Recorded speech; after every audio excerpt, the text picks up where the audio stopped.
Hey guys, সকলৈকে পুনৰবাৰ তনুশ্ৰী চেনেললৈ আপোনালোকক স্বাগতম জনাইছোঁ আৰু আজি এটা আপোনালোকলৈ নতুন ৰেচিপি লৈ আহিছোঁ আৰু ৰেচিপিটোৰ নাম হৈছে পচলাৰ সৈতে ব্ৰইলাৰ মাংসৰ ৰেচিপি আৰু এই ৰেচিপিটো বনাইছে আমাৰ মায়ে আৰু আশা কৰিছোঁ আপোনালোকে গোটেই ভিডিঅ'টো লাষ্টলৈকে চাই থাকিব তেন্তে চাওঁচোন কেনেকৈনো বনাই মায়ে ৰেচিপিটো আহক তেতিয়াহ'লে কেনেকৈনো বনাই চাওঁ বলক পচলাৰ সৈতে ব্ৰইলাৰ মাংস বনাবলৈ হ'লে আমাক প্ৰথমে লাগিব ভীমকলৰ পচলা আৰু আমি ডাঙৰ সাইজৰ আলু লৈছোঁ যদি আপোনালোকে মিডিয়াম সাইজৰ লয় 2-3টা ল'ব আৰু এইফালে 2টা পিঁয়াজ আৰু এইফালে নহৰু আৰু আদা এইখিনি ব্ৰইলাৰ মাংসখিনি আগতীয়াকৈ আমি ভালদৰে ধুই লোৱা হৈছিল আমি পচলাখিনি ভালদৰে কাটি ল'ম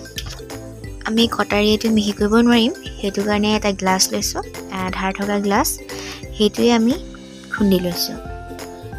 এতিয়া আমাৰ গোটেইখিনি খুন্দি লোৱা হৈ গৈছে এতিয়া আমি মিডিয়াম সাইজত আলুখিনি কাটি লৈছোঁ আৰু পিঁয়াজখিনি কাটি ল'লোঁ নহৰু আৰু আদা পেষ্ট এইখিনি হৈছে ৰেড চিলি পাউডাৰ এইখিনি মিক্স কৰি থোৱা মছলাখিনি ইয়াত আছে জিৰা গুড়ি লং ইলাচি আৰু ডালচেনি আৰু এইফালে জালুকৰ গুড়ি আৰু এইফালে আজৱাইন আৰু আমি আগতীয়াকৈ কেৰাহীখনত তেল গৰম কৰি লোৱা হৈ গ'ল আৰু এতিয়া আমি পিঁয়াজ দিছোঁ পিঁয়াজখিনি অলপমান ৰঙা হৈ যোৱালৈকে ভাজি এতিয়া দিম চাহ চামুচেৰে এচামুচ আজৱাইন দিছোঁ এইটো অপশ্যনেল হয় দিবও পাৰে নিদিবও পাৰে আৰু এতিয়া দিলোঁ আদা নহৰু পেষ্ট আকৌ পুনৰবাৰ লৰাই ল'ম এতিয়া দিম কাটি থোৱা আলুখিনি আকৌ ভালদৰে লৰাই ল'ম ভাজি লোৱাৰ পাছত 2 মিনিটৰ কাৰণে ঢাকনখন ঢাকি থ'ম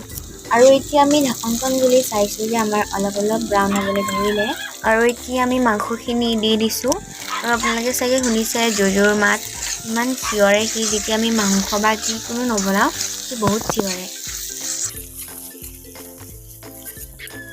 এতিয়া আমি ভালদৰে লৰাই ল'ম এতিয়া আমি দিম সোৱাদ অনুসৰি নিমখ আকৌ পুনৰবাৰ লৰাই ল'ম 1 মিনিটৰ কাৰণে ঢাকনখন মাৰি থৈ দিম এতিয়া আমি খুলি চাইছোঁ সৰু চামুচে এচামুচ হালধি দিছোঁ এতিয়া আমি দিম চাহ চামুচেৰে এচামুচ ৰেড চিলি পাউডাৰ মিক্স কৰি থোৱা মছলাখিনি দি দিলোঁ আৰু লগতে আছিল জালুকৰ গুড়িখিনিও দিলোঁ এতিয়া আমি লৰাই ল'ম যাতে আমাৰ মাংসখিনিৰ ভিতৰত মছলাখিনি সোমাই যায়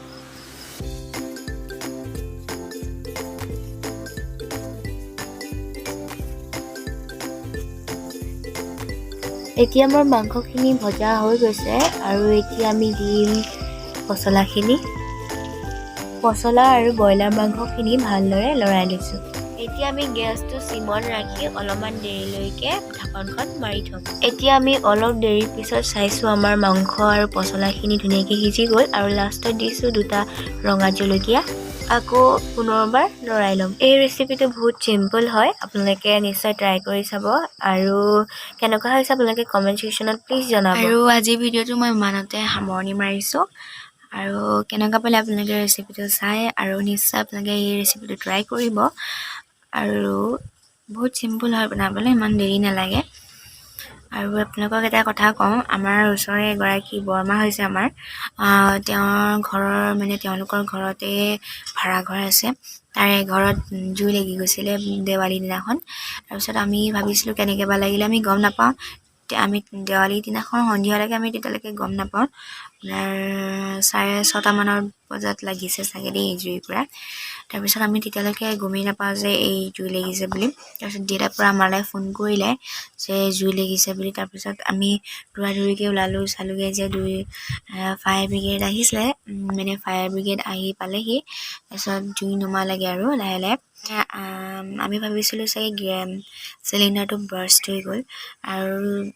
ব্ৰাষ্ট হৈ যোৱাগৈ নাই চিলিণ্ডাৰ কাৰণ চিলিণ্ডাৰটো তেওঁলোকৰ ঘৰৰ চিলিণ্ডাৰটো খালী আছিলে সেইটো কাৰণে খালী থকাৰ কাৰণে দিগদাৰ ইমান নহ'ল সেইটো কাৰণে বাচি গ'লোঁ নহ'লে আমাৰ এইফালে জুই লাগি গ'লহেঁতেন কাৰণ আগতে এবাৰ এনেকৈ লাগিছিলে কাৰণ আমাৰ এনেকৈ ঘৰৰ পৰা নাই লগা আমাৰ মুখৰ আগতে তেলখাট আছিলে তেলখাট আছে সেইটো কাৰণে তেলখাটটোৰ কাৰণে জুইৰ পৰা বাৰ্ষ্ট মাৰি দিছিলে কিবা খোল খাইছিলে সেইটো কাৰণে পুৰা একদম এনেকৈ যেনেকৈ কলগছ জ্বলা যেনেকৈ একদম এনেকৈ গুচি যায়গৈ তেনেকৈ একদম পুৰা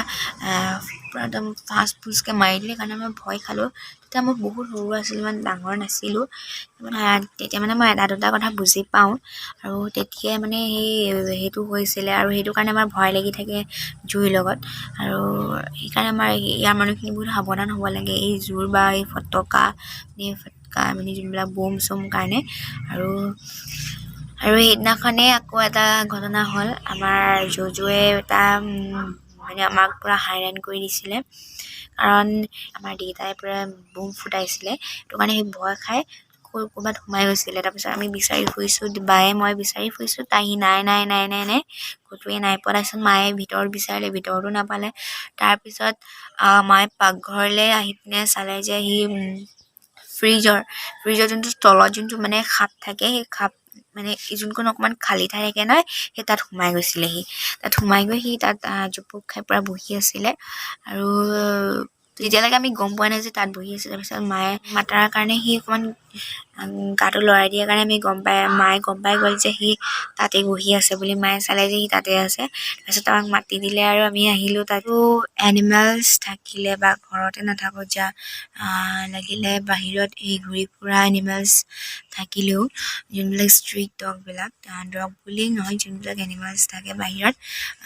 তেওঁলোকৰ পৰা এই বমটো আঁতৰাই থ'ব লাগে, কাৰণ তেওঁলোকে বহুত ভয় খায়। আৰু সেইটো কাৰণে তেহেঁতৰ পৰা এই বমটো আঁতৰাই পিনে আমি ছেফ এটা জেগাত ফুটাব লাগে, কাৰণ তেওঁলোকে বহুত ভয় খায়। চৰাই মানে বাৰ্ডছবিলাকেও, যোনবিলাক চৰাই চিৰিকটিবিলাকেও ভয় খায় বমবিলাকৰ কাৰণে। বহুত ভয় সোমাই যায়। সেইটো কাৰণে আমি সেইটো পূৰা ছেফটিকৈ আমি এই বম ফুটাব লাগে। আৰু বম নুফুটালে আমাৰ দেৱালী যে নালাগে, দেৱালী দিনাখন যদি আমি বম নুফুটাওঁ, আমাৰ দেৱালী যে নালাগে। বম ফুটাব লাগে, নুফুটোৱা নহয়, কিন্তু আমি পূৰা ছেফকৈ আমি ফুটাব লাগে। ঠিক আছে, আজিৰ ভিডিঅ'টো মই ইমানতে সামৰণি মাৰিছোঁ। যদি ভিডিঅ'টো আপোনালোকে ভাল পালে লাইক কৰিব, শ্বেয়াৰ কৰিব, কমেণ্ট কৰিব, এণ্ড ছাবস্ক্ৰাইব কৰি দিব, আৰু লগতে থকা বেল আইকনটো প্লিজ ক্লিক কৰি দিব, যাতে আহিবলগীয়া ভিডিঅ'বিলাক আপোনালোকে পাই থাকে। Bye bye.